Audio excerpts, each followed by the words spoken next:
नमस्कार। आज के वीडियो में हम लेकर आए हैं 29 मार्च को जो आज परीक्षा हुई थी कक्षा 8 की गणित की, तो उसके आंसर की लेकर आए हैं। तो आपने कितने अंक प्राप्त किए, कितने आपके प्रश्न सही है, आप मिलाएं।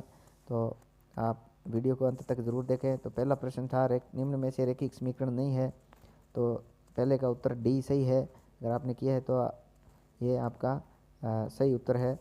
रैखिक समीकरण है वो जहाँ पर x की घात एक ही होती है वो रैखिक समीकरण होता है, और जहाँ x की घात एक से ज़्यादा हो गई है तो वहाँ रैखिक समीकरण नहीं है। तो यहाँ x की घात d में 2 दे रखी है तो ये रैखिक समीकरण नहीं है, तो पहले में d उत्तर आएगा।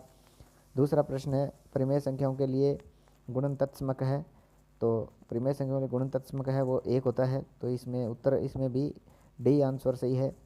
तीसरा प्रश्न है संख्या 81 का वर्गमूल है, तो 81 का वर्गमूल है वो हो गया है ए है 9। 9 का वर्गमूल 9 है, वो 81 का वर्गमूल है, तो तीसरे में ए भरेंगे।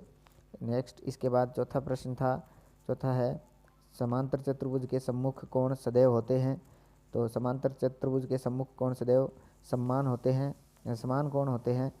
तो यहाँ पर चौथे में बी आएगा, समान भरेंगे। तो चौथा जो आपका प्रश्न है उसमें बी भरेंगे। अगर आपने बी भरा हुआ है तो आपका ये सही प्रश्न है। नेक्स्ट पांचवा प्रश्न है बिक्री कर लगता है, तो बिक्री कर है हमेशा किस पे लगता है, क्रय मूल्य पर लगता है, तो बिक्री कर है वो ए आंसर आएगा आपका पाँचवें में, तो पाँचवें में ए भरेंगे। बिक्री कर है, बिक्री जो कर है वो क्रय मूल्य पर लगता है। अगर आपने ए भरा है तो आपका बिल्कुल सही है। इसके बाद छठा प्रश्न है, छठा प्रश्न था ये आपका था निम्न में से पूर्ण कौन सी पूर्ण घन संख्या है, तो घन संख्या है जो आपके विकल्प दे रखे हैं ए बी सी डी, तो इसमें से जो बी आंसर है आपका 64, ये एक पूर्ण घन संख्या है, तो इसमें आप छठे में बी भरेंगे पूर्ण घन संख्या वाला, तो बी है छठे में उत्तर। अगर आपने छः बी भरा है तो आपका एकदम सही उत्तर है। सातवां दे रखा है, सातवां है ए की घात m माइनस एम बराबर है, तो ये इसमें सातवें में ए आंसर आपका सही है।